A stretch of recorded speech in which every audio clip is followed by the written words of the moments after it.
ఇంట్లో 5గురు పిల్లలుంటే సందడి సందడిగా ఉంటుంది. ఈ 5గురు పిల్లల్లో ఎవరు ఎక్కువ అల్లరి చేసేవాళ్ళు? అంత అల్లరి లేదండి. ఈయనే అల్లరి. అమ్మ ఇక్కడ ఒకటి అల్లరికి, హుషారుకి, చలాకితనానికి, చిలిపితనానికి ఆ తేడా తెలుసుకుని చెప్పమ్మా. అల్లరి అంటే ఇప్పుడు నా ఇమేజ్ ఏమైపోద్ది, అల్లరి అంటే అల్లరుడు అని. నేనేమో చాలా రావుడు మంచి బాలుడు అనేలాగా నా ఇమేజ్ ఇది. నేను అలాగే చెప్తుండేవాడిని. నా ఉద్దేశం అదే. నేనేమో అల్లరి నన్నే అంటే చలాకితనం అమ్మ అల్లరి అనుకునేది. లేదండి, ఎక్కువ హుషారు కానీ చాలా బాగుండేవాడు అబ్బాయి. ఇంట్లో పనులన్నీ మీకు సాయంగా ఉంటాయి? అవునండి, వాడే చేసేవాడు. అది ఇంట్లో ఎవరు ముట్టుకునేవాడు కాదు. మా నాగబాబు అస్సలు ముట్టుకునేవాడు కాదు. అన్నిటికీ నాకు ఆయన సహాయమే పాపం. నాన్న ఆయన ఉద్యోగం వెళ్ళిపోయారు.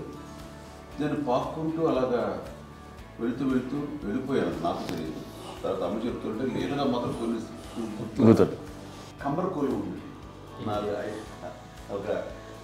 ఒక అది పెట్టి అది వెళ్ళి కూర్చోతా ఏడుస్తున్నాను రోడ్డు మీద. వెళ్ళేసరికి వాళ్ళు 3 years. చెల్లెళ్ళకి ఇచ్చిన సలహా ఏంటి? అంటే ఇండిపెండెంట్గా ఉన్నాం కదా అమ్మ, ఎవరిని డిపెండ్ అవ్వద్దు. మీ పిల్లలు నువ్వే జాగ్రత్తగా నేర్చుకో, ఎవరినైనా చేయకు, డిపెండెంట్గా పెట్టద్దు అలా మాకు బాగా ఎక్కువ చెప్తుండేది. నాకు కొంచెం టఫ్ టైమ్స్లో కూడా ఆమె నీ పాటు నువ్వే ఉండాలి, ఎవరి దగ్గర ఉండదు, ఎవరింట్లో ఉండదు, మా దగ్గర కూడా ఉండదు, మీ ఇద్దరు మటుకు నువ్వే ఉండాలి. అది కష్టం కదండి అట్లా చెప్పడం. చెప్పాను, చాలా తక్కువ చెప్పాను. బట్ నాకు అదే ఇచ్చే ధైర్యం. ఇండిపెండెంట్గా అట్లా ఒకరి దగ్గర ఉంటే నీ గౌరవం తగ్గిపోతుంది, ఎక్కడ ఉండదు. అది చాలా నాకు చాలా ఇన్స్పైరింగ్ ఉండేది మాటలు. అది ఇప్పుడు కూడా అది చాలా హ్యాపీగా అనిపిస్తుంది అని చెప్పింది. అంతే కదా, ఇప్పుడు మనకు ఏదైనా రోగాలు వస్తే చేస్తాను దాన్ని బాధపడుతుంది మనమే. బట్ తగ్గించే వాళ్ళు కన్సర్న్ చూపించే డాక్టర్స్ ఒట్టుకోలు కిత్తలు కింద ఉండొచ్చు, కానీ పోరాడాల్సింది మనమే. నాకు ఒకసారి కొంచెం ఏదో ఒక డిప్రెస్డ్ ఇదేదో వస్తే ఫేస్ ఒకటి నేనేదో ఇంకా మా అందరి నుంచి నేను సపరేట్ అయిపోయినట్టు ఒక సిచ్యువేషన్ వచ్చినప్పుడు అమ్మ నన్ను పట్టుకుని I'm there for you. Yes, ఎవరు నువ్వు అన్నా, ఎస్ అన్న ఫ్రెండ్స్ కానీ ఎవరైనా సరే ఎప్పుడు కూడా అలోన్గా మటుకు అనుకోకు నేను అన్నాను. ఆవిడ నన్ను పట్టుకొని ఇచ్చిన అఫెక్షన్ లేదా ఫీలింగ్ ఒక బలం అన్నమాట. ఇంకా ఏంటంటే ఏమైనా చేయగలను నేను, పర్లేదు ఇంట్లో నాకేం ఏదైనా సాధించగలను అని ఒక భరోసా తల్లి దగ్గర నుంచి రావడం అనేది నాకు ఎవరు అవసరం లేదనిపించింది. అంత స్ట్రాంగ్గా ఆవిడ support, very strong, very practical. అంత స్ట్రాంగ్ చేసింది నాన్న చెప్పండి. మా పిల్లల విషయంలో మేము కూడా మేబీ అంత స్ట్రాంగ్ కాదేమో, సెన్సిటివ్గా ఉంటాం, కానీ అమ్మ మటుకు చాలా స్ట్రాంగ్గా ఉండి మమ్మల్ని కఠినంగా ఇలాగే ఉండాల్సింది, ఇలా ఉండండి అప్పుడే మీరు నేర్చుకుంటారు. ఇక్కడ అమ్మ పాజిటివ్నెస్ గురించి ఇంకో మాట చెప్పాలి. అంటే తన బిడ్డలకే కాదు, ఈ రోజున మా రెండో పాప శ్రీజ కూడా తనకి లైఫ్ చిన్న డిస్టర్బెన్స్ వచ్చింది. ఆ టైంలో కూడా తను ఏముందంటే అప్పుడు నాన్నమ్మ దగ్గరికి వెళ్ళాను, తను ఇచ్చిన భరోసా, తను ఇచ్చిన మాట వెళ్ళలేని ధైర్యం వచ్చింది నాతో. నాన్నమ్మ దగ్గర ఎప్పుడు కూర్చోస్తాడు అప్పుడే పాజిటివ్ ఫీలింగ్ వస్తుందని నాతో షేర్ చేసుకుంటాను. తను నాతో చెప్తుంటే అనిపిస్తుంది కరెక్ట్. అమ్మ ఏం పర్లేదమ్మా, లైఫ్ అంటే ఒకరితోనే అయిపోదు, ఆ ఒక్కరి వల్ల వాళ్ళ ఇన్ఫ్లుయెన్స్ తోటో వాళ్ళు మన మీద నియంత్రించడం కానీ మన బాధల్ని వాళ్ళు చేయడం అవుతాం. జస్ట్ నువ్వు నీ గురించి నీ మనసులో ఏదనిపిస్తే నీ గుడ్ ఫీలింగ్ ఏది వస్తుందో ఆ ఫీలింగ్ ప్రకారం వెళ్ళిపోదు. అంటే ఆ జనరేషన్ పీపుల్ ఎక్స్పెక్ట్ అలా కాదు, ధైర్యం ఉండి అందరికీ ధైర్యం బాగా నూరుకొస్తారు. ఫాదర్ కూడా, మా నాన్నగారు కూడా అస్సలు ఎప్పుడు అనేవాళ్ళు, ఎప్పుడు మీరు పెట్టే చెయ్యి మీరు ఎప్పుడు పైన తప్ప తీసుకుని ఎలా ఉండకండి, చేతులు పెట్టకండి అనే అట్లాంటివి చెప్తుండేవాళ్ళు. అందుకని మాకు ఇట్లా ఇండివిజువాలిటీ మాకు బాగా ఎప్పుడు కూడా ఒకళ్ళని అడగడం అని, ఈవెన్ బ్రదర్స్ని అడగాలన్నా కూడా మాకు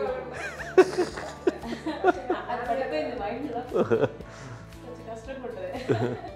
సో నాకు అంటే ఆవిడ మా అమ్మ ఏదన్నా కొంచెం డిప్రెస్ అయినా నేను చాలా ఎక్కువ అమ్మకి షేర్ చేసుకుంటే అన్నయ్య కూడా లేడు. అన్నయ్య ఉన్నప్పుడు ఓకే, లేనప్పుడు నేనే ఎక్కువ షేర్ చేసుకున్నాను.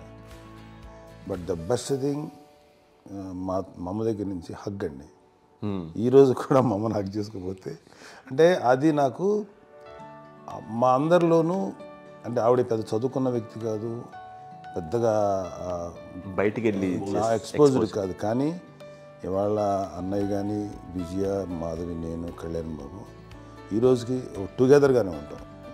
మేబీ మాకు కొన్ని విషయాల్లో నాకు మా మాధవ్కి డిఫరెన్స్ ఆఫ్ ఒపీనియన్స్ ఉండొచ్చు, మా చెల్లికి, మా అన్నయ్యకి అట్లా ఉండొచ్చు, ఉంటుందండి ఫ్యామిలీ అన్న తర్వాత. కానీ ద ఇన్విజిబుల్ బాండేజ్ మా అమ్మ ఇచ్చింది, ఆ లవ్ అండ్ ఎఫెక్షన్, హగ్, అవన్నీ ఆవిడ నాన్ వెర్బల్ అడ్వైజ్ ఏంటంటే అందరూ అలా కలిసి ఉండాలనేది ఆవిడ నుంచి మేము నేర్చుకున్నామండి. అది ఇట్స్ ఇస్ నాట్ వర్డ్లీ, అది నోటి మాట కాదు, అది వెర్బల్గా కాదు, నాన్ వెర్బల్గా చెప్పినటువంటి ఇది.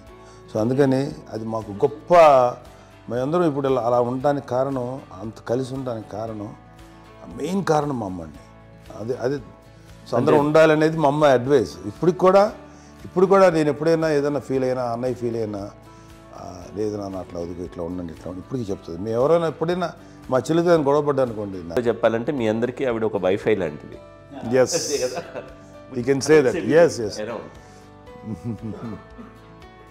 ఇంకొక అడ్వైజ్ కట్టండి, అమ్మ విషయంలో నేను గొప్పగా ఫీల్ అయ్యేది. కానీ చాలామంది పెద్దలు రిటైర్ అయిపోయి విశ్రాంతి తీసుకుంటున్నటువంటి పెద్దలందరూ కూడా ఆచరించే విధంగా ఒక విషయాన్ని నేను గమనించాను. ఇప్పుడంటే నా దగ్గర ఉంటుంది కాబట్టి ఉన్నాను. అమ్మ విడిగా ఇంకొక ఇంట్లో ఉండేది, 9 సంవత్సరాలు నాన్నగారు దూరం అయిన దగ్గర నుంచి ఉండేది. 5 సంవత్సరాలు ఒంటరిగా ఉండి నన్ను బిడ్డలందరూ ఎవరు మానవ వెళ్ళిపోయారు, నేను ఒంటరి అయిపోయాను ఫీలింగ్ అమ్మకు ఎప్పుడు ఉండేది కాదు. తర్వాత బిడ్డలు ఆయా వాళ్ళ టైం బట్టి వచ్చి చూసుకుంటే సరిపోతుంది. అది వారమా, నెలక, 2 నెలక, అసలు ఒకసారి రాలేని పరిస్థితిలో ఉంటుంది. 5-6 నెలల పాటు ఇదే ఊళ్ళో ఉండి, పక్క వీధుల్లో ఉండి, ఎవరి పనులు వాళ్ళు బిజీగా ఉండి, ఎవరి షూటింగ్ వాళ్ళు బిజీగా ఉండి, ఎవరి ప్రొఫెషన్లో వాళ్ళు బిజీగా ఉండి, ఎవరి ప్రొఫెషన్లో వాళ్ళు బిజీగా ఉండి, తన సంసారం తను బిజీగా ఉంటాను. ఒకసారి అమ్మ ఏమి ఫీల్ అయ్యేది, ఏంటమ్మా రావట్లేదు, అసలు పట్టించుకోవట్లేదు ఏంటి అంటే, అంతేలేమ్మా అని ఇలాంటి నిరసన మాటలు కానీ, ఈసరింపు మాటలు కానీ, లేకపోతే న్యూనతాభావం కానీ ఇలాంటివి ఎప్పుడు అమ్మకు లేవండి. వచ్చారు అబ్బాయి ఏం చేసి పెట్టడా చెప్పండి అంటూ చాలా పాజిటివ్గా ఉండి, ఇప్పటికీ కూడా తను సపరేట్ కిచెన్ మా ఇంట్లో ఎంతో ఉంటుంది. వేరే కిచెన్ ఎందుకంటే అమ్మకి మోస్ట్ స్ట్రెస్ బస్టర్ వచ్చేసినా, లేకపోతే రిలీఫ్ ఏంటంటే తన కిచెన్లో కూర్చొని వండి అందరికి పెట్టాం. ఇప్పటికీ కళ్యాణ్ బాబు అక్కడక్కడ తిరిగేసి, ఎక్కడెక్కడో చేసి, నిరసన చేసి, అన్ని రకాలుగా చేసి వస్తే అమ్మకి చాలా జాలి. ఆడేదో ఇంకా మేము గుడ్లో కష్టపడుతున్నాం, కానీ ఆడి ఎంతలో వెళ్ళేదో ఈ టీవీలో వాటిలో అది ఎక్కువగా చూపించేసరికి వాడే కష్టపడతారు, మేము కష్టపడలేదు ఫీల్ అమ్మకి. అందులో వాడు రాగానే ఎలా వచ్చావా అని అమ్మ ఎక్కడ కళ్యాణ్ బాబు అంటే ముందు అమ్మను కానీ ఎక్కడ కళ్యాణ్ బాబు తను ఎక్కడ ఉంటాడు, ఏ ఉంటాడు తెలుసు. అది తెలిసిన తర్వాత ఎక్కడ తను వాడికి ఇష్టమైన బిర్యానీ అవి చేసి చక్కగా పంపించి అన్నీ చేస్తుంది. అట్లాగా బిడ్డలకి పెట్టడమే తప్ప బిడ్డల నుంచి ఈ వయసులో ఎక్స్పెక్ట్ చేయడం లేకపోగా కొంచెం పట్టించుకోవట్లేదు అనే ఒక న్యూనత భావంలోకి వెళ్ళిపోయి సైకలాజికల్ డిప్రెస్ అయ్యే మదర్ మాత్రం కాదు.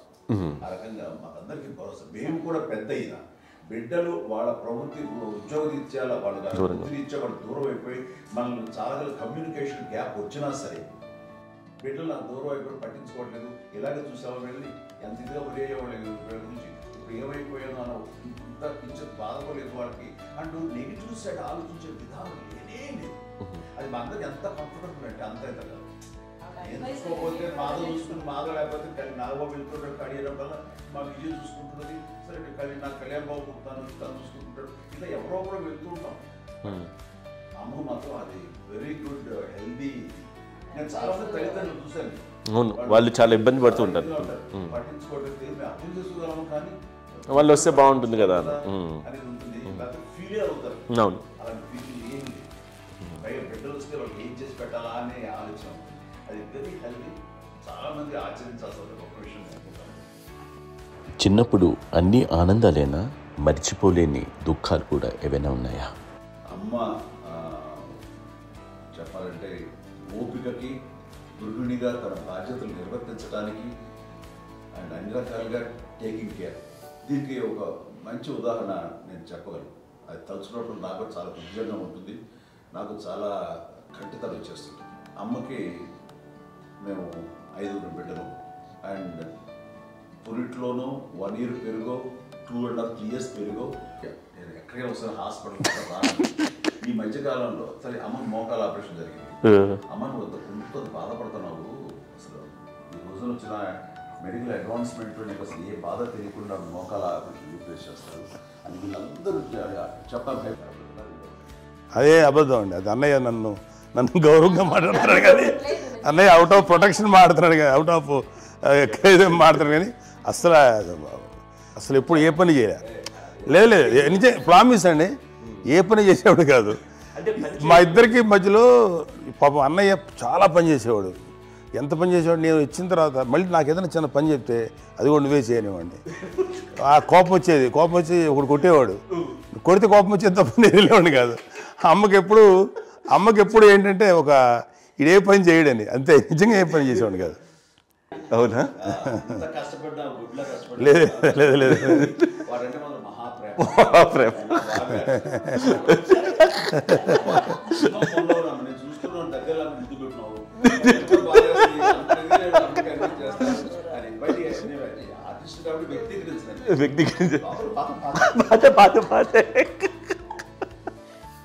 చిన్నది కాబట్టి చివరిది కాబట్టి తనంటే బుద్ధండి, నేను పెద్దోడు కాబట్టి నేను అతని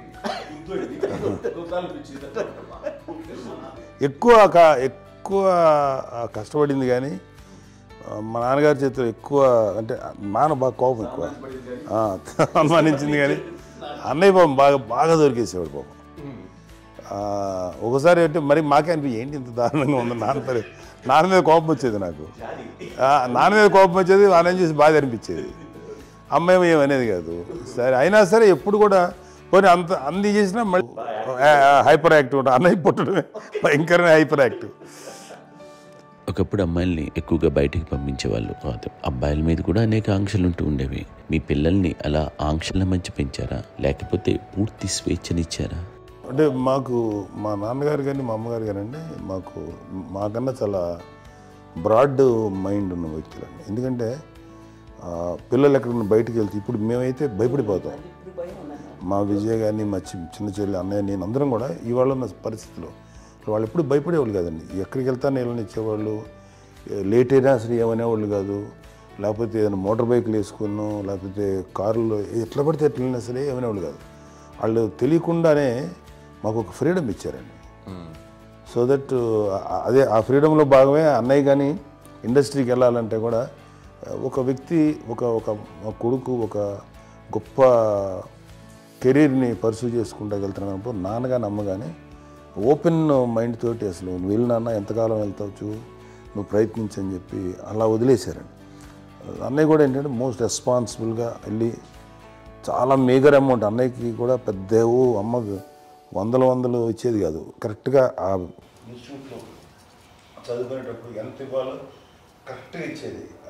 తనకి ఎక్స్ట్రా ఖర్చు పెట్టుకుంటే అంటే అట్లా ఉండేది పరిస్థితి. అంతే కదా, అంత జాగ్రత్తగా అన్నయ్య కూడా అంత రెస్పాన్సిబిలిటీగా రెసిప్రోకేట్ అయ్యి చేసి అందువల్ల మా అమ్మ నమ్మకం చూడాలి, మా అమ్మగారి మా నాన్నగారి నమ్మకాన్ని అంటే ఎప్పుడు అది వాడు ఇంత నమ్మకానికి 10 times ఇచ్చాడు. ఏ వయసెస్ వైపు కానీ ఏ అలవాట్ల వైపు కానీ ఎందులో ఇండల్జ్ అవ్వకుండా నాకు నేనుగా నియంత్రించుకుంటూ సరైన మార్గంలో వెళ్ళేలాగా నాకు వెళ్ళడానికి లోపల ఆ స్ట్రాంగ్ థాట్ అడగగానే వాళ్ళు రెసిస్ట్ చేస్తే ఇచ్చాను ఆపేశారు అని ఏదో చిన్న రిలక్టెంట్ ఫీలింగ్ ఉంటుంది. వాళ్ళ మీద చిన్న కోపం నిరసన ఉండేది. వాళ్ళు అలా లేకపోవడానికి వాళ్ళు వెంటనే అడిగిన వెంటనే జాగ్రత్త అనే నిర్ణయం నీది కానీ జాగ్రత్త అని హెచ్చరిక చేయడంతో నాకు మరింత బాధ్యత తిరిగి గుర్తు తిరిగి నేను నడుచుకుంటూ వెళ్ళాను. కాబట్టి అది నాకు ప్లస్ అయింది వాళ్ళ దగ్గర. అంటే మదర్ అంటే తల్లి అనే కాదు, మదర్ ఫిగర్ ఎవరిచ్చినా సరే అది నానైనా తల్లితో సమానం అనుకుంటాను. నాకు చెప్పినట్లుగా అట్లాగా అలసిపోయి వచ్చిన నాకు కాళ్ళు నొక్కుతుంటే నాకు భయం వేసేసేది. ఆ తర్వాత పడుకో అది గదవాయించేవాడు, అది కూడా కోపం అంటే ఉదాహరణ అంటే మళ్ళీ అదే నాకు వెళ్ళి తిడతారు, ఎందుకు కాదు పడుకుని ఎక్కడ నిద్ర వస్తాయండి నాన్న అంటే. సో ఆ రకంగా నాన్న తన ప్రేమను చూపిస్తుంటాను. ఆ తర్వాత గోండా టైంలో కూడాను నేను ట్రైన్ కింద వెళ్తుంటే నాన్న అక్కడే ఉన్నారు, రాజమండ్రి దగ్గర ప్రాంతంలో. ఆయన చాలా కోపం చేస్తుంది, ఇలాంటి చేస్తుంటావు నువ్వు, ఏదైనా అయితే ఏంటి అది చెప్పి ఏం పర్లేదా ఏమవుతుందా, అన్ని రకాల సేఫ్టీ అన్ని రకాల జాగ్రత్త చూసుకున్నావు. ఈ రోజు ఉన్నంత సేఫ్టీ అప్పుడు లేదు. అయినా సరే రేపు పొద్దున నీ కొడుకుడు ఇలాంటి పరిస్థితుల్లో నీకు తెలిసి వస్తారు అప్పుడు అనేవాడు. ఎన్నిసార్లు ఆ మాట అనేవాడు. నాకు నిజంగానే మగధీర టైంలో గుర్ర వ్యక్తిని అటు రోడ్డు మీద పడిపోయేది అని అన్నప్పుడు నాకు ఆ ఫస్ట్ టైం ఆ ఫీలింగ్ కలిగింది. అలాగే పీటర్ హెయిన్స్ అనేవాడు ఫస్ట్ మగధీరలో జంప్ చేస్తారు, మోటార్ బైక్ జంప్ చేసినప్పుడు ట్రైల్లో పీటర్ హెయిన్స్ అంత హైట్ నుంచి 20 feet 25 feet హైట్ నుంచి పడిపోయి మొత్తాన్ని బోన్స్ ఇరగొట్టుకునేవాడు. 7 నెలల పాటు వాడు ఇప్పుడు హాస్పిటలైజ్డ్. అది వీడైతే ఏమో తలుచుకుంటే భయం వేసేసేది. అప్పుడు నాన్న గుర్తుకు వచ్చేవాడు.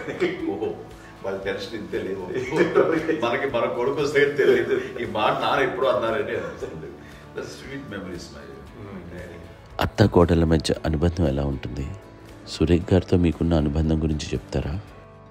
మాకండి కోడలు కాదండి, నాకు కూతురండి. అంత మీది ఒక అందమైన ఉమ్మడి కుటుంబం, అందరూ కలిసి ఉంటారు. ఇంత ఆనందంగా ఉండడానికి కారణం ఏంటి? దీనికి పునాది ఎవరే వేశారు? మా నాన్నగారి క్వాలిటీ నేను ఎగ్జాంపుల్ చెప్పగలను. అమ్మ వాళ్ళ ఇంట్లో పెద్దది. వాళ్ళ నాన్నగారు అంటే మా తాతయ్య గారు ప్రొహిబిషన్ డిపార్ట్మెంట్లో సిఐగానే ఎస్ఐగానే సరిపోతే ఆయనకి అప్పటికి అమ్మ కాకుండా 4 బిడ్డలు. అమ్మ తర్వాత అబ్బాయి తర్వాత 3 ఆడపిల్లలు. వాళ్ళు ఏంటంటే రాకరావడి నాగబాబు కంటే కూడా చిన్నమ్మ. అది ఆ వయసు అంత చిన్నవాడు. అమ్మ మా పిన్నమ్మని నాకంటే చిన్నవాడు. అలాంటి పిన్నమ్మల్ని ఆయన వీళ్ళ నాగ చనిపోయిన తర్వాత తన ఫ్యామిలీ అంతగా నాన్న పెంచారు. నాన్న కూడా అరాపురా శాలరీ మీద బతికేదే తప్ప కూడా కాదు. సో తనకు మిగిలిన దాంట్లో మళ్ళీ ఆ ఫ్యామిలీని చూసుకోవడం, మా అమ్మమ్మని చూసుకోవటం, వాళ్ళ మంచి చెడు చూసుకోవటం. వాళ్ళకు ఇల్లు మాత్రం ఉంది మొగల్తూరులో. ఆ ఇంట్లో వాళ్ళు అద్దెకు వస్తే ఆ కొంచెం డబ్బు నానిచ్చే డబ్బు, అక్కడ పొలం కొనిచ్చారు. ఆ పొలం ఇచ్చే డబ్బుతోటి అంతా బాగా చూసుకోరు తన ఫ్యామిలీ లాగా. కాబట్టి నాన్న ఫస్ట్ సూత్రధారి. అమ్మ కూడా ఫ్యామిలీ బాండింగ్ టుగెదర్నెస్ అనేది స్ట్రాంగ్గా ఉండటానికి నాన్న ఏర్పాటు చేసినటువంటి బీజం. అది అమ్మ కంటిన్యూ చేస్తుంది. మేము ఇవన్నీ చూసి మేము నేర్చుకుని మేము టుగెదర్ అంటున్నాను. అందునే we are very rich in terms of emotional bonding. ఏ కష్టం వచ్చినా, ఎవరికి ఏది ఇబ్బంది వచ్చినా సరే మొత్తం అందరం గురిపోతాం. ఏ లెవెల్గా వెళ్ళిపోయి మోర్ సపోర్ట్ చేస్తాం. అంటే వీ డోంట్ ఎక్స్పెక్ట్ ఇంకే అంతమంది ఏముంటుంది. ఎస్ ఒకరినొకరు భరోసా. అది మా ఫ్యామిలీ మేము వెరీ స్ట్రాంగ్ అని చెప్పాలి. పెద్దవాడు కాబట్టి అవకాశం నాకు వచ్చింది కాబట్టి అమ్మ ఇది ఎప్పుడు ఎవరు కొన్ని విషయాలు నాగబాబు సపోర్ట్గా ఉంటాడు. నాగబాబు ఉండి వాడు ఉంటాడు భరోసా. అలాగే ఆడపిల్లలు మీ అందరిలోనూ అమ్మని ఎవరు ఎక్కువ జాగ్రత్తగా చూసుకుంటారు? ఎగ్జాక్ట్లీ. మేము కూడా గమనించలేని సున్నితమైనటువంటి విషయం, లైక్ హెల్త్ విషయం కానీ, అమ్మ మూడు కానీ, అన్నయ్య ఎంత క్యాజువల్ ఎంత బిజీ ఉన్నా ఒక అమ్మాయి అంటారు. అలాగే చాలా చిన్న చిన్న విషయాలు కూడా చాలా మెడికల్ ఇంట్రెస్ట్. అందుకని మాకు అన్నయ్య ఉన్నాడు, అన్నయ్య దగ్గర ఉన్న అమ్మ అంటే ఇంకా ఎక్కువ రిలాక్స్ అయ్యాడు. అన్నయ్య దగ్గరికి వచ్చాక మేము అందరం చాలా కంఫర్ట్ అయిపోయాం. ఎప్పుడు ఎవరు కొన్ని విషయాలు నాగబాబు మా సపోర్ట్గా ఉంటాడు. నాగబాబు ఉండి వాడు ఉంటాడు భరోసా. అలాగే ఆడపిల్లలు ఇట్లా ఒకరినొకరు కాంప్లిమెంటింగ్ టు ఈచ్ అదర్ అండి. అవి ఒక్కరు కాదండి. అది వాళ్ళు అమ్మే చూపించే ప్రేమగా నేను చెప్పగలను. కానీ బట్ దీని అందరూ సూత్రధారి నాన్న తర్వాత అది అమ్మ ఒకళ్ళు భరోసాగా ఉండేవాళ్ళు. అంటే అందరూ కలిసి సపోర్ట్గా ఇది చేయడం. పెద్దనాన్నగారి పిల్లలు కూడా ఆయన చూసేవారు. మా నాన్నగారు అన్నయ్య గారు నాన్నగారు వాళ్ళ బిడ్డలు కూడా ఇక్కడే ఉన్నారు. వాళ్ళు కూడా అమ్మాయి వాళ్ళ ఉంటుంది. మా చెల్లెలు కూడా వస్తే నేను అనుకోవట్లేదు. సూర్య కూడా ఉంటుందని నేను అనుకోవట్లేదు. అలాంటి గొప్పగా ఇది. అండ్ ఆ రకంగా షీస్ వెరీ చాలా గొప్ప జన్మ. అమ్మకి చిన్న మానసికంగా చిన్న ఏదో ఒక డిప్రెషన్ అది వచ్చింది. ఏదో నాన్న గుర్తుకొచ్చో, నాన్న లేరనో, అయితే వాళ్ళ అమ్మగారు కూడా అదే టైం చనిపోయారనో, తన దగ్గర ఉంటారు. ఏదో ఉన్నప్పుడు మేము అందరం సపోర్ట్గా ఉండి మా కొన్నాళ్ళు నా దగ్గర ఉందిగా అని చెప్పేసి అప్పట్లో అమ్మ వేరేగా ఉంది. ఉన్నప్పుడు ఒకటే మాట, అమ్మ నీలాంటి గర్భం అంటే అంజనమదే గర్భం అని బయట ఎన్నోసార్లు నా ఫ్రెండ్స్ కానివ్వండి, బయట కానివ్వండి, కొన్ని సందర్భాల్లో మీటింగ్లో కానివ్వండి, స్పీచెస్లో కానీ అన్నవాళ్ళు ఎంతోమంది అన్నారు. వాళ్ళ మాట అంటే రీజన్ తెలుసా నీకు?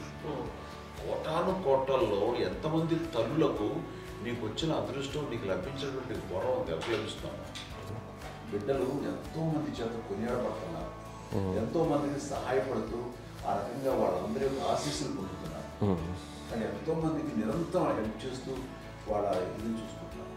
అవి ఆ భగవంతుడు మీరు చేస్తున్న పూజల వలన ఆ భగవంతుడు మన నెక్స్ట్ తరాలకు కూడా మనకి ఇలాంటిది వారసత్వంగా ఇస్తూ అదే రకంగా కొనసాగించేలాగా మాకు అదృష్టం ఇచ్చారు. ఇంతమంది ఎవరు నీ నుంచి వచ్చిన వాళ్ళే నీళ్ళు నీ ఎంత గొప్ప గర్భం, ఎంత గొప్ప జన్మ నీది. అలాంటిది నువ్వు ఇలా అవ్వబెట్టి హై లెవెల్లో ఉండాలి నీ ఫీలింగ్స్గా నువ్వు కానీ. అంటే నువ్వు ఇలాగా కుంగిపోవడం ఏంటమ్మా అని చెప్పినప్పుడు నిజమే కదా. ఇది నీది కాదు నాది కాదు, నువ్వు నమ్ముకున్న భగవంతుడు నీకు ఇచ్చింది అనుకుంటావు కదా. నువ్వు ఆ భగవంతుడి కృతజ్ఞత తీర్చుకోలేక ప్రతిరోజు ఆయన ధ్యానించు, ఆయన పూజలో ఉండు, నీకు ఆయనే ధైర్యం ఇస్తాడు. అంతేగాని నువ్వు నెగిటివ్ సైడ్ ఆలోచించకమ్మా. మా అందరికీ పాజిటివ్నెస్ ప్రివైల్ చేసిన దానివి, ఇచ్చిన దానివి, అందించిన దానివి. అలాంటి నువ్వు నెగిటివ్ వైపు వెళ్ళిపోకూడదు అంటే అంతే. మళ్ళీ అటుపక్క ఎప్పుడు గెలలేదు. ఆంజనేయ స్వామి భక్తి ఆయనలో ప్రవేశపెట్టి చెప్పాలంటే ఆయనకి నేనే నేను నమ్మిన దేవుడు ఇంట్లో నేనే ఇంట్రడ్యూస్ చేస్తాను. నానంత ప్రగాఢంగా నమ్మి ఆయన దానివల్ల లబ్ధి పొందారు. ఆయన అందులో మమ్మల్ని మించిపోయిన స్టేజ్కి వెళ్ళిపోయారు. ఆయనతోటి ఆంజనేయ స్వామితో ఇంటరాక్ట్ అవుతూ అట్లా ఆయన నమ్ముకుంటుంది. ఆయన నానంటారు అంతా నా గురువు, నా పెద్ద కొడుకు పెద్దోడే.